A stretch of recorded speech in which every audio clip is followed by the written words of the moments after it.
We were holding what? We finished 6, yeah. We finished Vav, and now we're going into Zion.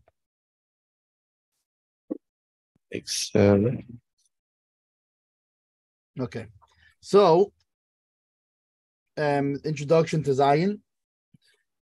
So the Shulchan Aruch now returns to the Melacha of Baina. Before we were, in the last one we were talking about, according to most Makkabeh Patish, finishing touches. According to the Rambam, it's actually because it resembles Baina. But in general, we were talking about Makkabeh Patish. So now we're returning to the subject of Baina, building, as it relates to structures attached to the ground. So before, in the past 2 sifim at least, we were talking about kalim, we were talking about vessels, things that are what are they called? Vassals or so. There's a word for it. I forget what it is, but there's an English word for things that aren't it's used in real estate too, but things that are not connected to the ground, meaning the property, whatever that could be that are movable. Metaltalin, yeah. Yeah, metaltalin. Detachable. Movable stuff. Yeah. And now we're going back to things that are connected to the ground. In the case that we're going to be discussing, one wants to prop up a broken roof beam by placing an object underneath it, right? Like, the classic scenario in that is when they couple it and put an I-beam and that kind of thing to hold it up. In this case, he wants to put an item underneath it. So there are 4 issues that you have to think about. One is a minatera, biblical violation of Baina, of building, because according to the Torah, we're forbidden to improve the roof's beam, its connection to any structure in any way. So based on that, Shulchan Aruch is going to teach that the object can only support the beam, but cannot raise it towards the ceiling. So, right, there's a difference there. There's a big difference when it comes to halacha and Shabbos of prevention or doing an action. When you're stopping something from happening or when you're actually making something happen. So, therefore, if you're just putting something under the beam, it shouldn't cave in further. It shouldn't go further. That's one thing. It's a whole different thing if you actually, when they have the thing that the I-beams like that wind like that you push it up. That's a whole different thing. Now you're raising it. You're doing an actual action. 2. That's the first concern. The second concern is there is a rabbinical thing from Baina.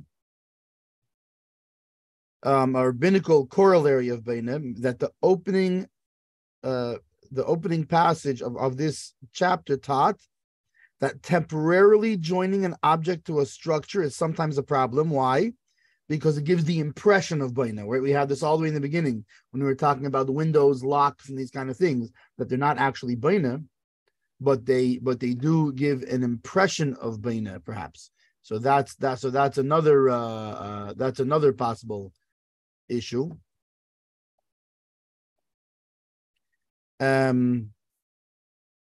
So the Mishna Berura is going to discuss whether this issue applies in our case or not. Meaning, in addition to the question of the Torah level thing of actual building, even let's say you're not doing the Torah level thing of building, is it possible you're still doing the rabbinical level of looking like Baina, looking like building? So now that's the second one. The third concern is muktzah, right? Something that you have no use for, you're not allowed to move. So the thing cannot be muktzah since it must be moved to support the frame or the rafter, right? You have to move it. So if you're moving it, obviously you can't use something that when Shabbos entered had no use. There's the truth is in that case, it's not really it's the Tzayir Gufa, you would think. I guess I'll get into it, but I guess that's going to be part of the question. Let's say Gufa, because you're using it for a secondary use. In other words, you're actually allowed to use something for a second. That's for if you're using it like the olive stick we spoke about, the olive mixing stick, that you're allowed to use it for a secondary use. You're just not allowed to use it for itself, for its own, like to hide it, something like this, to protect it. And that's the third thing, is muktzah. And then the fourth thing is bittul kli mehechane.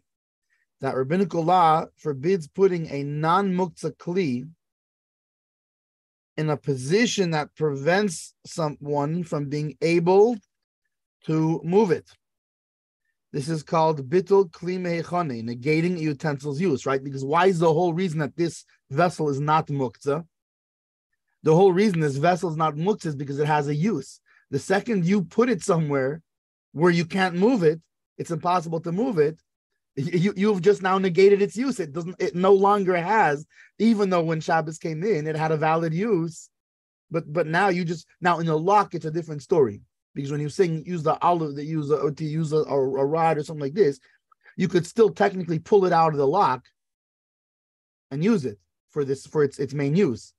On the other hand, like we said, a pestle. If you take a pestle, right, and you use that for a lock for the door, you stick it in a hole to lock the door.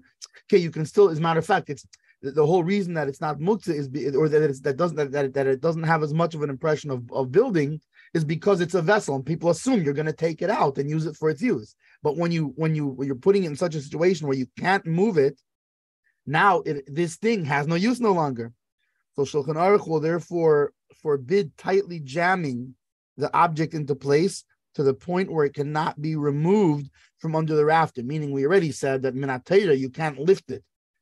But let's say jamming it in place, let's say the rafter is good and stuck in its place, and by jamming it in place, you're not lifting the rafter at all. But still jamming it in place tightly is going to be a problem. Notes. Alrighty, notes. So, the first one is about Binyan Shabbos. So we said that there's the Deraisa of Boina, and the object can only support said beam but not raise it towards the ceiling. So Binyan Shabbos points out, the Sefer Binyan Shabbos points out that this holds true even though the beam is not completely removed from the structure, but has merely somewhat slipped out of place. So any lasting improvement to the connection of the beam of the structure is forbidden by biblical law.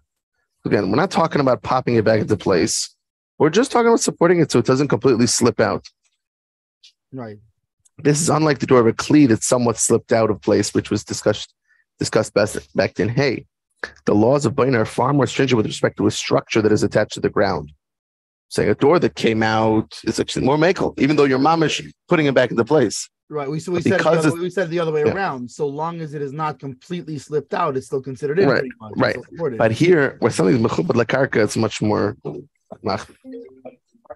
The same would hold true for anything attached to the structure, such as a door handle, a screw, a faucet, a floor tile, a window, etc. If it slipped out of place somewhat, even a slight adjustment that makes a lasting improvement of the connection is usur. It's forbidden. Furthermore, as we will see in 3:14, the next Siman, a large kli that has a capacity of 40 saw has the same laws as a structure attached to the ground. Thus, the same ruling would apply to the handle of a refrigerator or a large closet, which I think we brought up before. So then we continue on saying that there's this rabbinic corollary.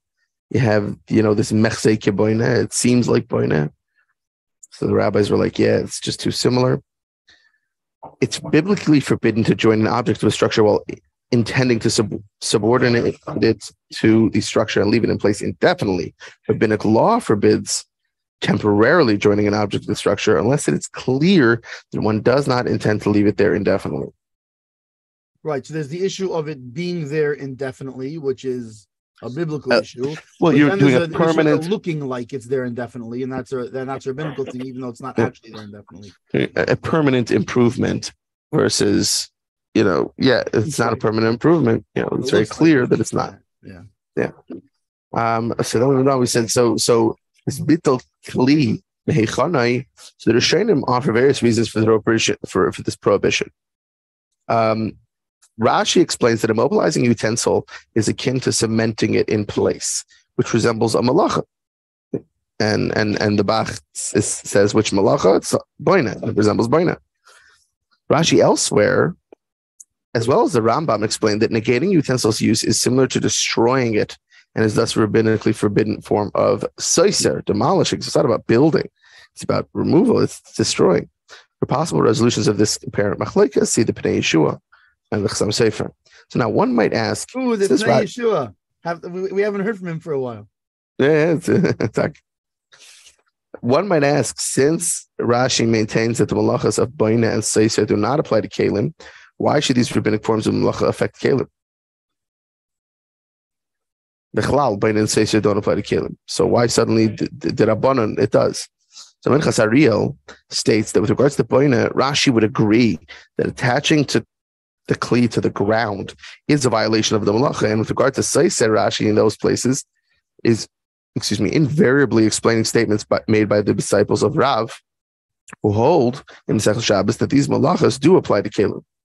And see also the Pri Megadim for a third reason for the prohibition of Bittul Kli Meichane.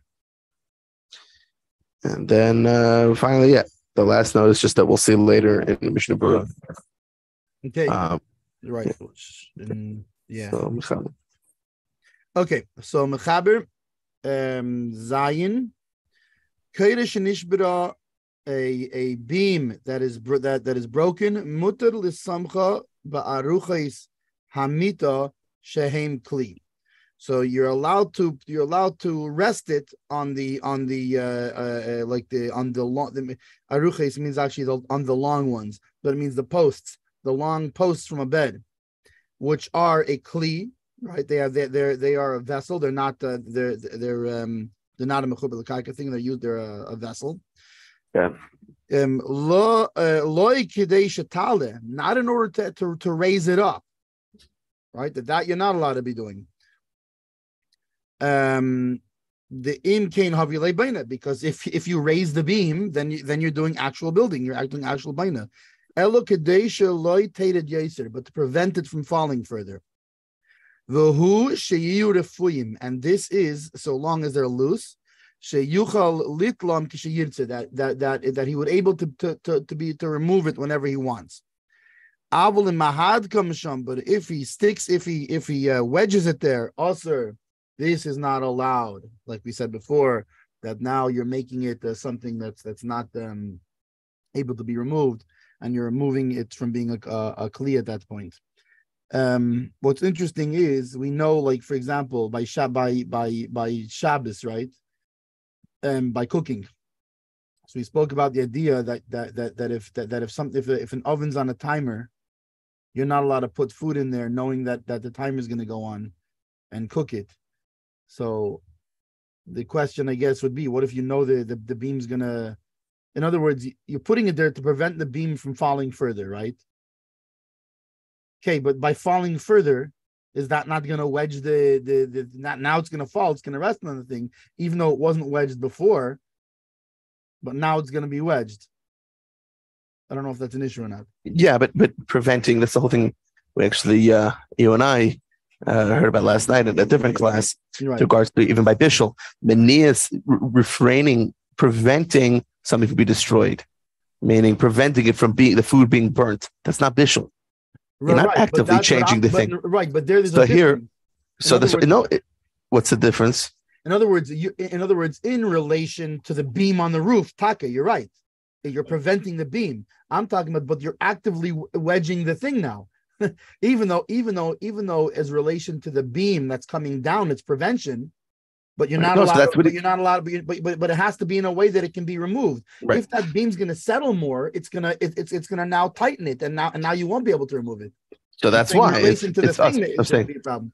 So that's why wedging it, mamish, is also. It's more of actual baina. You're actually doing a constructive operation as opposed to just preventative.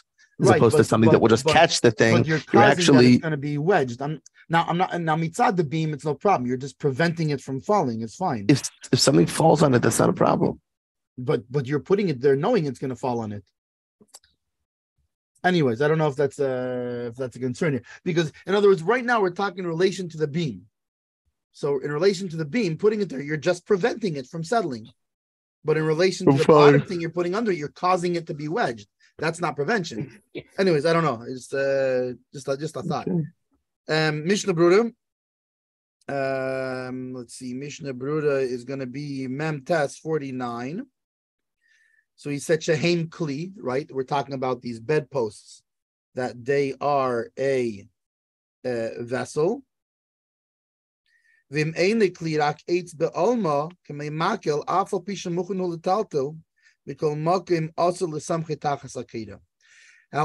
if it's just a piece of wood, like a stick, even if it was prepared before Shabbos, in terms of that you designated it to be able to move it, right?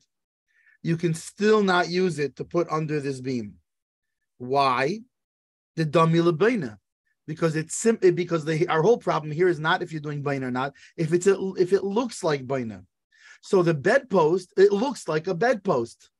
So therefore, you're not going to give the impression. Now the only problem is if you wedge it, fine, you have a problem. But if not for the wedging, it's fine because it doesn't look like baina, which is our problem here. Meaning, once you've eliminated the fact that you're not raising it, so you've gotten out of the biblical commandment part. Right, so you're just doing prevention. So now your next level issue is, does it look like baina? So fine, with a bedpost, it doesn't look like baina. With a stick, even if you designated it, it looks like baina. It looks like you're building. Kain Kosov Magen Avram. This is what the Magen Avram says. Avol Elia Rabba with Tesef Shabbos Chelkim Alav, but the Elia Rabba and Tesef Shabbos, they do not agree with him. And they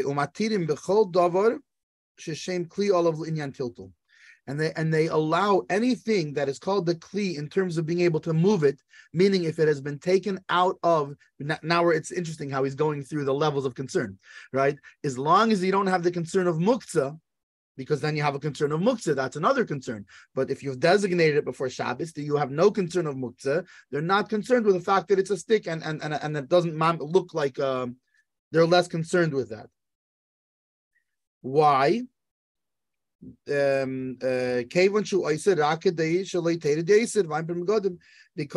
of our first concern, right? They're saying the only thing he's doing here, he's preventing it from falling further.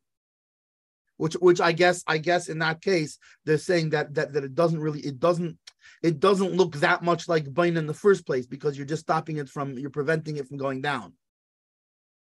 And therefore, we're not going to be that concerned how much of a keli it looks like, so long as we've covered our third concern and it's not muktzah. And the Pri Megadim discusses that further.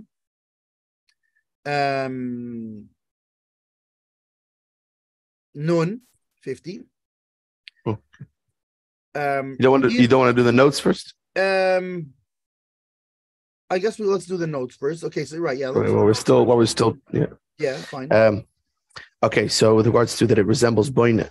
Can't set it up to support underneath the beam because it resembles boina. So, meaning ordinarily a stick is muktzah machos kufa. It's inherently muktzah and may not be moved on Shabbos. In our case, it was designated from before Shabbos for some use, so it's no longer muktzah and it may be moved. It has an alternative usage on Shabbos itself, so then you can move it around. Nevertheless, it may not be used to support the beam because this resembles boina. So fine, it's not muktzah, but still, you're still not allowed to do boina. As you see, so the Magen Avraham maintains that although the object is not being used to raise the beam, but only in order to prevent the beam from falling further, they're still concerned for giving the impression of boina. So this is going on like what you were bringing up before. So now passage 1 taught that this concern does not apply when joining an independent kli to a structure. So back in Sif Aleph, we taught, it doesn't apply when you're attaching a separate keli, so like the stick to an existing structure. We're not worried about that since people do not subordinate their kelim to a structure. The Magen Avraham here teaches that it's insufficient in our case to use a stick that happens to have been designated as a kli, because it's not clear enough that one does not intend to leave the stick in place indefinitely. Maybe that's going to become the permanent thing. That's your DIY around your house. One must use an object like a bedpost, which was actually manufactured to serve as a kli. See, as the Alter Rebbe says, so you have to find something that has an alternative function. It can't just be a regular 2x4 that, okay, I designated for this other function, because it could, maybe that's, you're just going to leave it there now. But if it's something else, like Bechalal, it's the broomstick, it's the bedpost, it's, it has an other case, so it's clear you're not leaving that there. You're going to swap it out for something else. Which is just an interesting note. people might not realize this is a very usual thing, because the Alter Rebbe generally tends to lean like the Magen Avram. So when you see the Magen Avram says, and then you see that it's in the Shulchan Aruch Harav, this is a common thing, because the Alter Rebbe tended to lean towards the Magen Avram. Yeah. The Aruch HaShulchan adds that though that the Magen Avram would allow repositioning a stick that we used before Shabbos to keep the beam in place, but slipped out on Shabbos. So even though it's a beam, it's not another type of keli, but it was already designated for that specific purpose. If it's slipped out, you can put it back. The fact that it's under there is showing that it's a kli sort of thing, I guess. I guess it looks, well, I think so it's not a random stick, in other words. Yeah, I think it's similar to what we talked about, like when a keli is put together. If it's been put together once before and it's meant to be taken apart, right. So then it's not resembling Boiman to put it back together, because it's very clear it's for this. I'll give you the example you could use is the bedpost itself. We're thinking of a bedpost as like, a bedpost that has designs or whatever, and therefore you'll know. Yeah. No, a bedpost could also just be a look like a simple 2x4. Stick. So right. It's all a question of what was its actual use for before. So the fact that it was designated to be this temporary holder, so even though it slipped out and you're putting it back, and it might resemble, oh no, but maybe the guy will leave it there. No, it was already designated for this purpose to be this temporary thing. So it's not something you're introducing on Shabbos, which even if your intent is to make it separate, it's different, because that could still things, I guess it could still seem like that, or that could still change. But if it's pre-designated like that before Shabbos, then it just has this shame on it. It has this name on it. It has this function. It has this dedication to it, this kavanah on it. So that's more. If it's pre-established. It's interesting because you see a lot by Shabbos. If something is pre-established before Shabbos, there's a much stronger status than that which if you establish that status on Shabbos itself. If you establish it on Shabbos itself, the Chachamim were still very worried in this and other cases that, okay, but it could maybe go another way, or it could seem like it could go another way. So we're worried about you can't do that. But as long as it's pre-established before Shabbos as such, then it's a much safer, like, okay, fine, we're fine with that. Yeah. It's kind of interesting. Okay. Sorry, let's quickly go through. Gee, so now we went further along in the Mishna Berura says, so you're only acting to prevent the beam falling down further. Pun intended on the further. So these achreidim maintain that since one is merely preventing the beam from falling, so there's no impression of baina at all. You just don't want it to fall down further. So when the Shulchan Aruch states that one must use a kli, he means only that one may not use a muktzah object. So to that end, even a stick that was designated for use before Shabbos is enough. That's fine. You don't have to have something that's mamish. The basic argument here then is I guess, is concern number 2, perception of baina. Does it even come into play at all?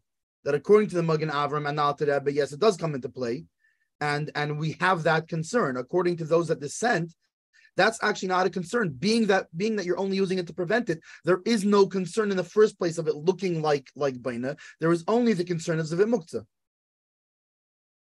Right. Yeah. Okay, and it says Pri Megadim. So the Sha'ar Tzion says the Pri Megadim is inclined to say that according to these achreinim, even positioning the stick in a tight-fitting manner is allowed, since the issue of bittul kli me'echane is inapplicable to anything that is not called a kli. That is, the Shulchan Aruch forbids jamming the object under the beam in a tight-fitting way due to the prohibition of bittul kli me'echane. That's why he answers it. The Pri Megadim maintains that this prohibition applies only to bona fide kelim, but not to basically muktzah objects that happen to have been designated for use. So this is a chiddush, and the logic for it is unclear. Logically, since Chazal forbid bittul kli me'echane, they made no distinctions and forbade negating the use of any object that was initially permitted to be moved, and that one causes by way of his actions to be forbidden in movement. So the Pri Megadim actually links this issue to 2 reasons given for bittul kli me'echane. If it's related to baina, then it would apply even to the stick, since the 2 may not be attached to the ground. But if the issue is seiser, then this does not apply to the objects that happen to have been designated for use from before Shabbos. Very interesting. Yeah, it should be noted. I think this is a good place to draw a distinction, because we notice, for example, by the olive rod, he was able to use it for the purpose. Even though it's an item that for its primary purpose is muktzah, right? You were still able to use it. You're just not able to put it put it away or or like onto a shelf for its own self. So there's a difference. There's three different categories of things. One of them is muktzah machmas gufay. That's like a stick or a stone, and that you can't even move it for unless it's been designated. You can't even move it for a secondary purpose. The olive rod is not muktzah machmas gufay. It's a kli shemalachti le'iser. It's a vessel which has a use, but you're not allowed to do that use. So that item, you're allowed to use it for a secondary use, but you're not allowed to put it away for its own benefit. You're not allowed to do something with it. You're allowed to use it for itself or for its place. If you need itself or its place. Then you have a kli shemalachti leheter, a vessel which has an allowed use on Shabbos, that you're allowed to both use. You can use it for a secondary use, you can use it for its primary use, and you can even just to put it on the shelf, to put it away for its own self. So that's the three, and that's why here it's different, where he's saying by the stick that you're not allowed to use it, and whereas by the olive rod you're allowed to use it because the stick here has no purpose. In other words, it's machmas gufa. It itself is a non-usable item, whereas the olive stick is a usable item, only that its primary use is forbidden on Shabbos. So that's why there's a difference between the rod and this stick that we're talking about here. Mishna Berura None. 50.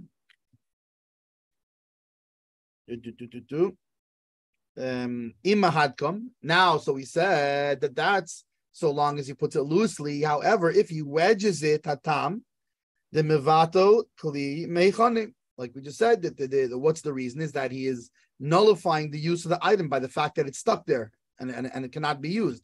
So since it cannot be used, you've taken away its use, which its use is what makes it permitted. Because you can't take it from there again on Shabbos. However,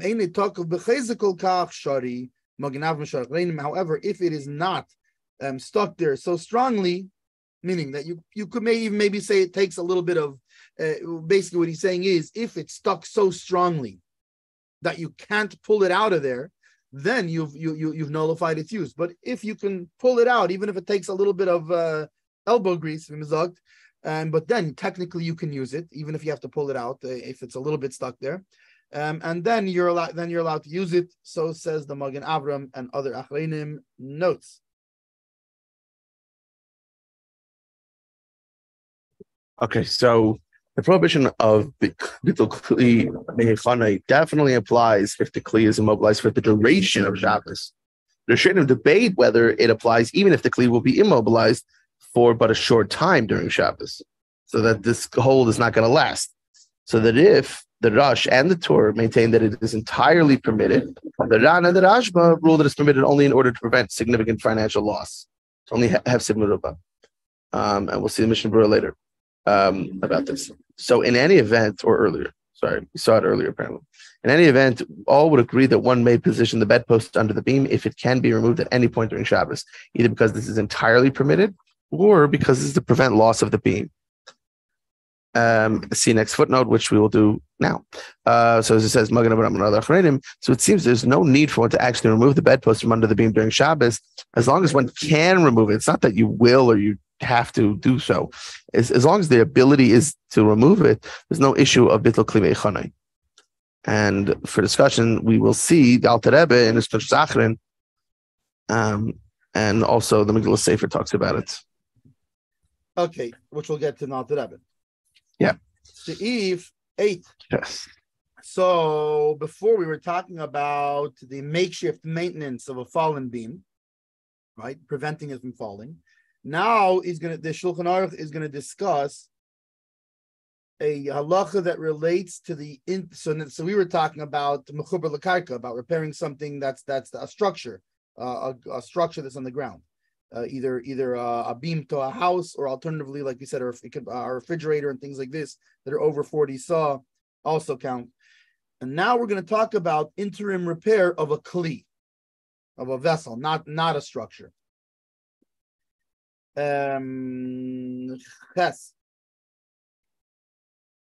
Safsol shenishmat echad miraglov, a bench which one of its feet fell off.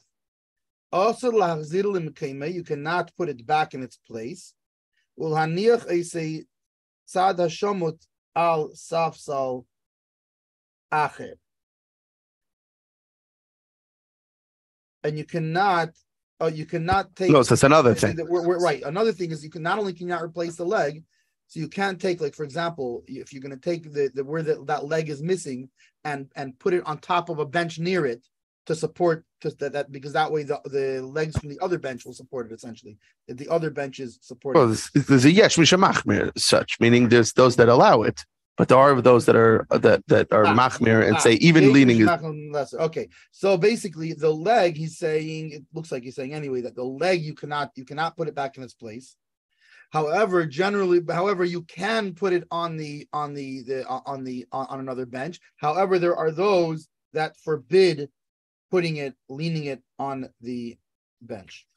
Mishna Berura 51.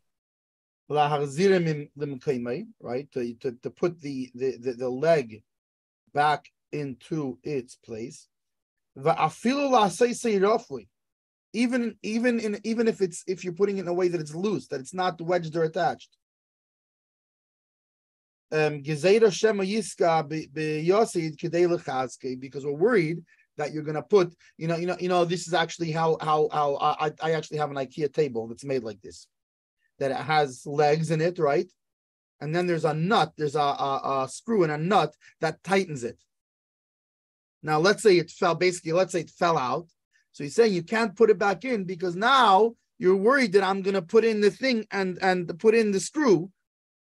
And once I'm doing that, as opposed to just leaning it on the leg, right, which for now should be fine, but we're worried that I'm going to go and go ahead and tighten it.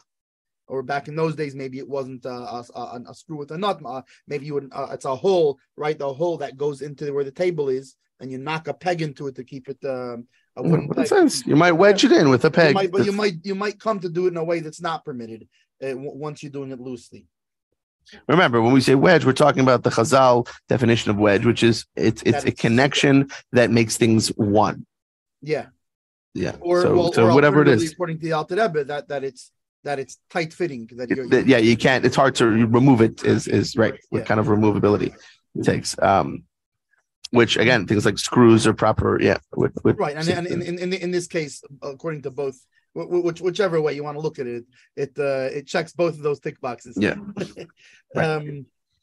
Okay. Note 2. Oh, there's a quick note. Go. As discussed in above and above, Chazal forbid loose reassembly of parts that are typically wedged together. Okay, stop. Right, which makes sense, being that this table, generally speaking, the way that it's made to be is with the nut in there. That's the way it's supposed to be. It's supposed to be wedged, in other words. So since it's something that's regularly wedged, you can't put it even loosely, like we learned before. Yeah. By the way, I love those kind of notes because in your brain you're focusing on this one, and it connects it. We just had this. Right. It keeps it connecting. Oh, these things are connected to each other as opposed to it keeps the logical flow of it and the reasonings and like this isn't something new. I'm telling you. Remember, we were talking about this before. That's what's the klal, like we said before. The general rule is if it's usually wedged, you can't. And according to some, even if it's not usually wedged, but even if it's usually attached, you still can't. Right, depending on the opinion. Nun base yesh mishem machmir. Right, and so there are those that are machmir in terms of leaning it on another bench. Va'afilu betiltul also l'didu. And according to that opinion, that's stringent, you cannot even move it. Why? And it all comes back to the same decree, the same thing that we're worried about, that you might place the leg inside and wedge it.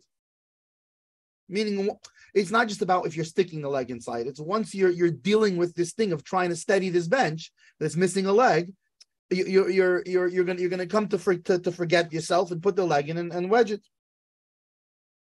V'chein sasam aramo le'el b'simin shinches sif tazayin baga, and so too the Ramah in the how do you call the Haggah is the comment in his comments. Yeah, in his comments. Yeah. So the way the Shulchan Aruch is written, you have the Mechaber, and then you have in the small writing, you have the comments of the Ramah on the Shulchan Aruch. That's like interspersed in between the actual Mechaber itself. So the Ramah says in 308 subsection 16 that he holds like this stringent view.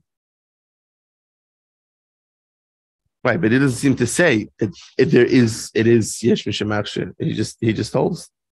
That's what it is. Yeah. And you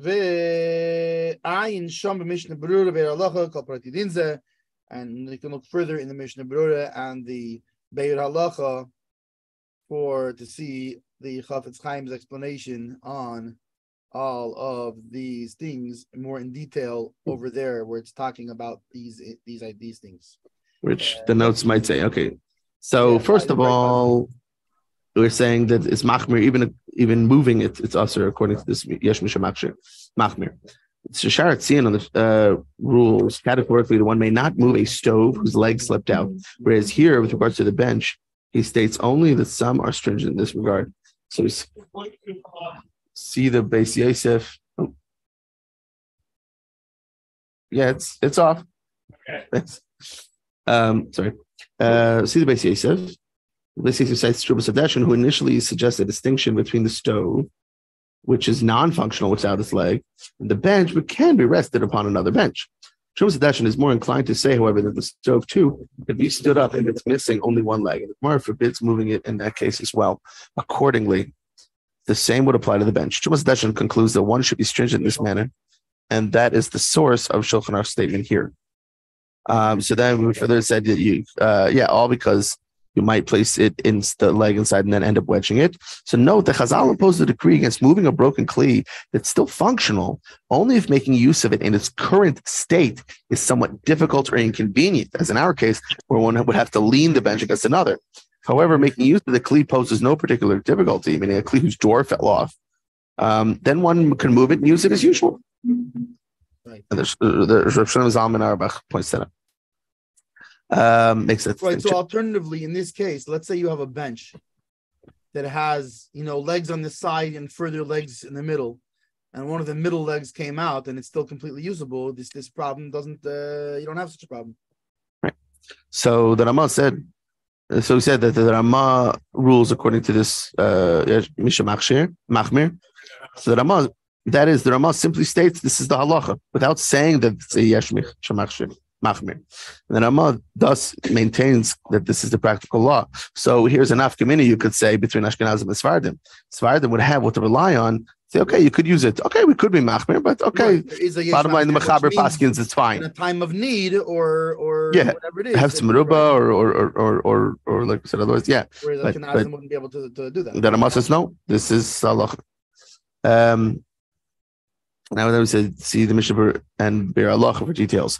To summarize, Mishnah Berura says one may sit on the bench if this will not cause it to move. The Beir Halacha says one may move the broken bench if there's concern that it will cause injury.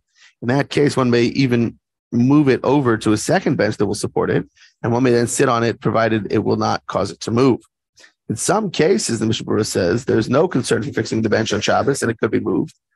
One, Aleph, the leg did not slip out but actually broke such that a replacement leg is needed.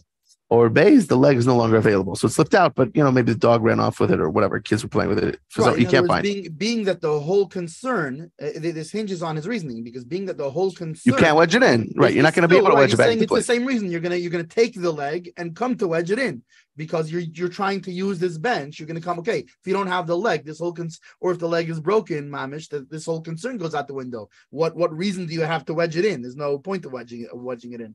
So yeah.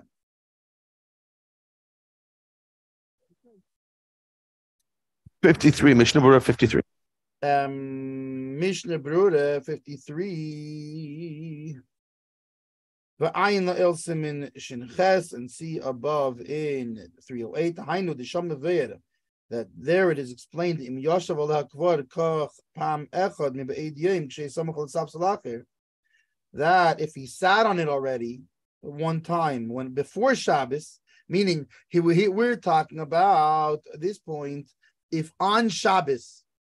Doesn't make a difference when the leg slipped out. I guess the leg could have slipped out before Shabbos, but the problem is when this opinion that holds that you're not allowed to take the bench and place it on the edge of another bench to support it. That's talking about when you're doing so on Shabbos itself. However, if you already did this, you already put it on the thing and sat on it, right? Like you're testing it out to make sure it's good or whatever it is you sat on it, and you did this before Shabbos already. Then you're not worried. Then you can do it on Shabbos also, and you're not worried that you might come to wedge it in because you've already established before Shabbos that for said bench this will be considered normal use essentially, and therefore you're not worried you're going to come to put it in because you've changed its normal use to it's used by sitting by leaning it on a second bench, and that's how you use it. I don't think there's any notes on that one. Are there any notes on that one? Wait, let's see. Tess. Yeah, no notes on that one. Tess. So now we continue on the same vein with the rules of Hatekeya eitz be'eitz. So if you wedge a piece of wood onto another piece of wood, Bein shetaka b'masmer, whether with a nail, Bein shetaka be'eitz atzmei achinis achid, or he wedged them together with the wood itself, meaning perhaps like a groove, tongue and groove sort of thing, where like if you've seen like wooden drawers like that are all wood, not like your IKEA ones that are made with pegs. So the IKEA one would be like if you stick something together with a nail, with the wood on wood, they're made with like this. And you put them together and you knock them in place. They're puzzle pieces. Yeah, it's right. a very strong. You're not using a third. You're not using a third piece to connect them. A dowel of any sort. It's a very tight connection that will hold. So so whether you did it that way or that way, this is a tolda, meaning it's an offspring. It's an offspring of Beina, right? Like you have there's the Av Melachis, the primary Melacha itself, and then there's a tilde of Beina, but the tildes are also mitayraisa things, and it's not a Drabanan tilde, but it's not the main one. It's the extensions of it's an extension of Beina.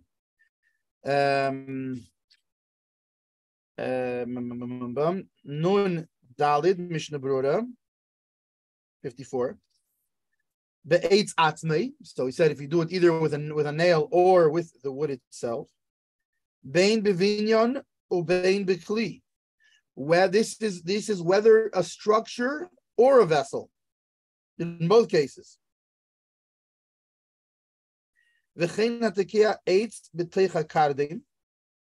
Similarly, somebody who puts wedges wood into an axe. Or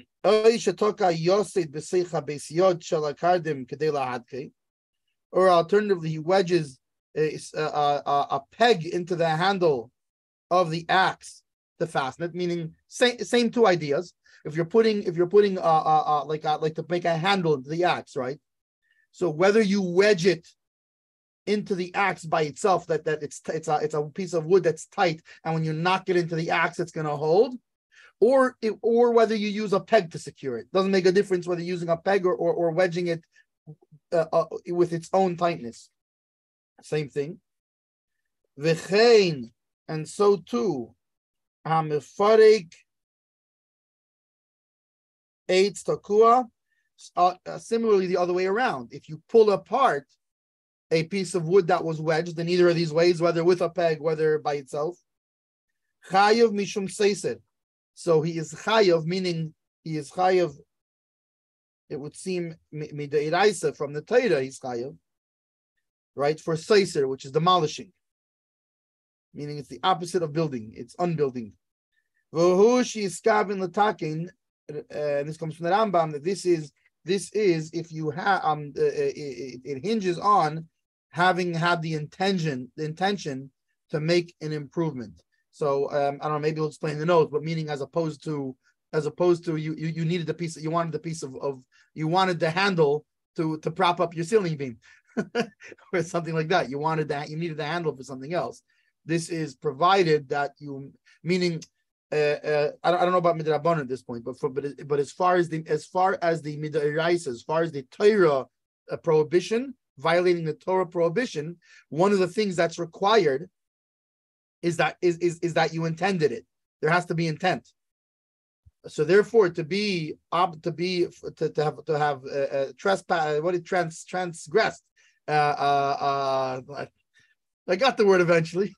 To transgress the Torah prohibition, if you have to have intended to either wedge it in, not with or without the peg, or remove it.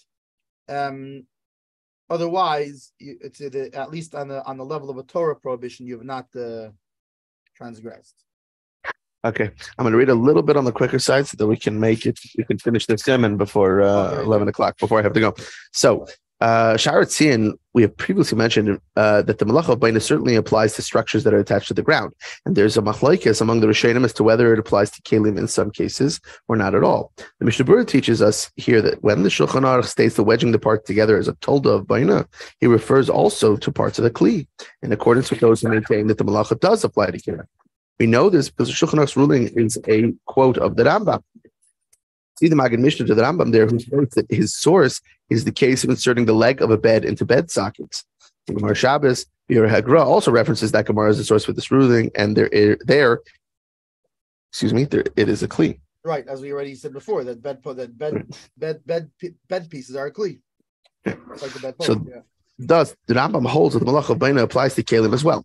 Now, in the footnote to passage 5, we cited a machlokes in the view that the Malacha applies to Kelim. Some say it applies only to assembling an entire Kli, whereas others say that it applies any time one attaches a part to an existing Kli with strength or skill. For discussion on Rambam's view of this matter, including a third possibility, like that the Malacha applies whenever one assembles and unites parts of a Kli to one another. See Even Ha'azel, Shabbos, and also see Til David, Moshe, and Petuchi Chaysom. Okay, so now then we said that basically if you wedge it, or you wedge the peg into the handle of the hatchet, it also violates Baina. The same would apply to inserting a handle into a knife or fork, which that's a little more common in our day and age, but that's happened where, you use a fork, especially if it's not a solid piece, if it's like the plastic handle where it'll slip off. Right.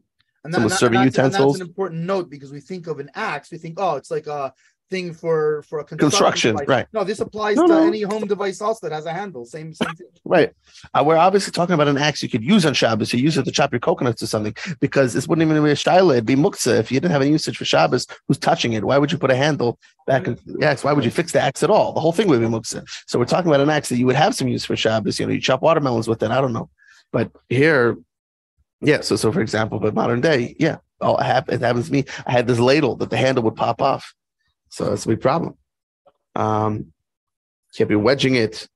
So we're worried that you might wedge it back on. So that was said also by Soiser.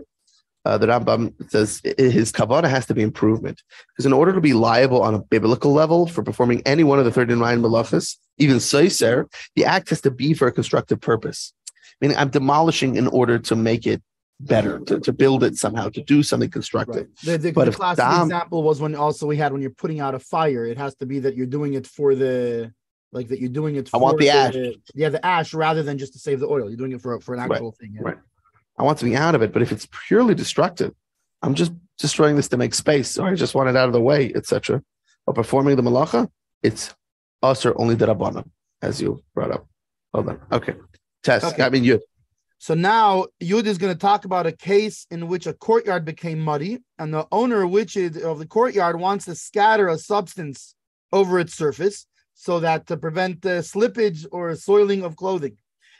The Shulchan Aruch will teach the use of certain substances is permitted, for so long as one deviates from the usual mamnikal achayad, right? With a shino, he's doing it in a different way than usual. Like it's rather than pouring it like you usually would pour it, he's taking it and knocking it with the back of his hand or something like this.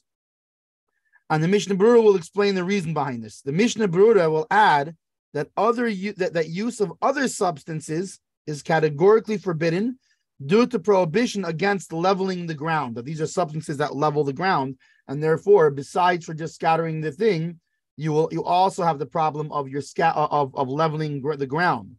The latter prohibition, i.e., of leveling the ground, it falls under the malacha of building. Leveling the ground is part of what's a classic thing done during building, which includes making lasting improvements to the ground of one's home and courtyard. Like we know, baina applies to making an improvement to the ground or a structure that's on the ground, such as filling in a hole or indentation in the ground and thereby leveling the surface. 10. Ein binyan usistira bekalim. I know I jumped into the next one. A courtyard that has become messed up in the days of rain, meaning from rain. Yochel lizreis bateven. So he's allowed to scatter straw over it. This is not considered adding on to the structure, or adding on to the It's not like adding a structurally adding to the ground. So long as he makes a deviation, he does something different. He does it in a different than the usual way of scattering it. Meaning he should not do it using a basket or a box, which is the usual way of doing it, but rather with the bottom of the box.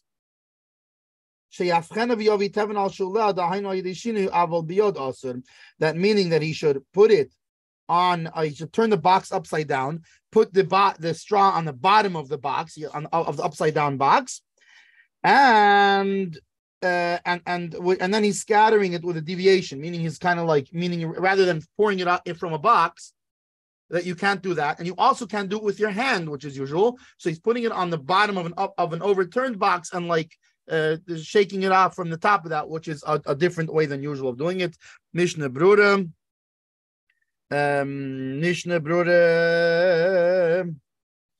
55. And this is not considered adding, meaning it's not considered leveling, right?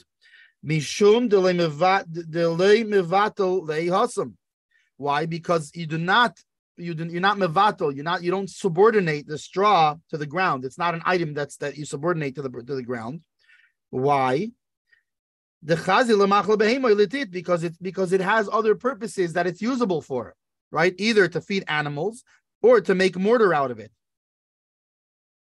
And like we learned before, that the primary thing of baina, with baina, it has to be something that's subordinated to building, like boards or things like, or nails or things like this, that you tend to leave in there.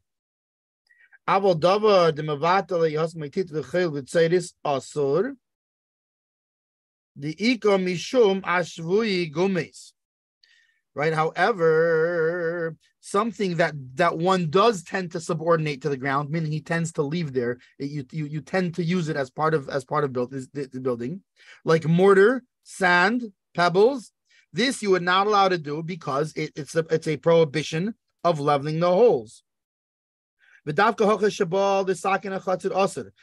this is specifically when one's intent is to make an improvement in the courtyard. But in a different, if he does it in a different manner, or in a different situation, circumstance, like for example, they spread sand to cover the spit, right, or to cover whatever dirt and this and that. I remember there was a fish place that used this. They used to scatter sawdust. That was how they cleaned the floor. Was they rescattered sawdust? This was in L.A., a famous fish and chips place of the fish grill. Shadi, it's allowed. Shadi lechapi sarek beifid, because it's allowed to cut the chasei sarek beifid. You're allowed to cover the spit with dirt. Like it says in 310, when he's not, his intent is not for the purpose of building. Because this whole covering spittle, you're not Yeah. doing it. No one's building anything with it. So yeah. Okay. So as the Mishnah Berura, so we go back since it's fit for animal. Nun Vav is Nun Vav, I guess, goes to the other. No, I will be. Should we do I will be Yod? Well, I was just going to do the notes on hay first while we're still thinking about that. Since it's fit for animal fodder or for manufacturing mortar, the Mishnah Berura will soon mention the issue at hand is the prohibition against leveling holes in the ground. Now, this prohibition is applicable only if the object being placed in the hole is meant there to remain there indefinitely. Otherwise, one is merely placing an object in a hole rather than permanently filling it up. In our case, the straw will not be left in place, since even after one steps on it and becomes dirty, it is still fit to be fed to animals or for mortar. Therefore, scattering it on the ground poses no issue of leveling holes in the ground. It is permitted, provided that one deviates from the usual manner of scattering it, as the Shulchan stipulated. Yeah. The Sharatzian, this is right from chapter 372. Oh, it's already 11 o'clock. The passage 16, where we see the pebbles placed in the ground are presumed to have been subordinated to it. Note that these items must have been designated for use from before Shabbos. Otherwise, they are muksa machmas gufay, and the muksa may not be moved in any event.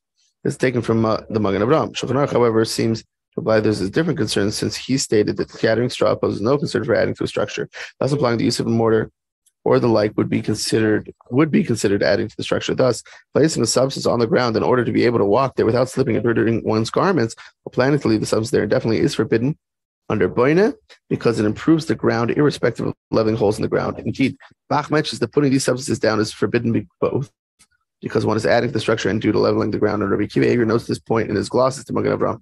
Chai Adam, however, makes it clear the Shulchan Aruch statement that one is adding to the structure actually refers to filling in the holes in the ground. And see the Alter Rebbe. Discussion of why there might be no issue of improving the ground and independent of filling of these holes. See was Davar Yeshua and the Aruch HaShulchan, who states that scattering these substances on the ground is a biblical level prohibition because it's inherent improvement of the courtyard, and one subordinates these substances to the ground irrespective of leveling the ground.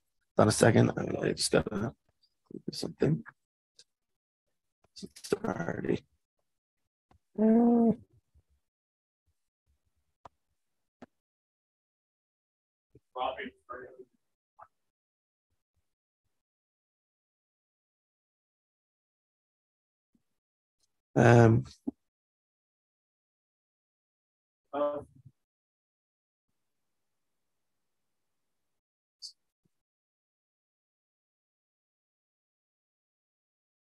What do we got there? Technical difficulty? Well, no, basically 11 o'clock it starts. No, it's fine. The time's not on yet, so we should finish the last. Well, no, for me, because on Wednesday, so I just have to do something for this Wednesday class that happens. Just quickly, let's finish the last Mishna. Yeah. Avol biyod aser, yeah, but with your hand, you're not allowed to do it. Mishum du'uvda dechil, because this is the way you do it in a week. By the any Yehudi shari, but through a non-Jew, he's allowed to ask him to do it. If he really needs, that it's a rabbinical honor, rabbinical, being that this itself is a rabbinical, and furthermore, asking a non-Jew to do something is a rabbinical. Additionally, we know that there's a rule that anytime there is a way that you can do it, meaning that if you were to do it in a different way, you would be able to ask a non-Jew to do it, and if he does it in a regular way, it's fine, being that there was a way that you could have done it, even though you yourself were not allowed to do it besides for in a regular way. And this comes from the Taz, as we will see later when we get to the Taz. Boker Tov Yossi, ma nishma? Boker Tov, Rabbi. How's everything? Baruch Hashem. It's good to see you. That's the best thing to see. That's the best thing to see in the morning. Is another Jew. There's nothing more exciting. Thank you for sending me the message. Yeah, my pleasure. And I'll keep sending you. And Mishna Nash and everybody. Good morning. I saw it when I woke up. I was asleep. Yeah, good. Listen, what a great thing to wake up to, no? You know. It's good. Not only I see I see a Jew. I see a Jew with the Beit HaMikdash behind him, the way it's supposed to be. That's what a Jew should look like. Should have a Beit HaMikdash behind him. Right. Hopefully. Amen.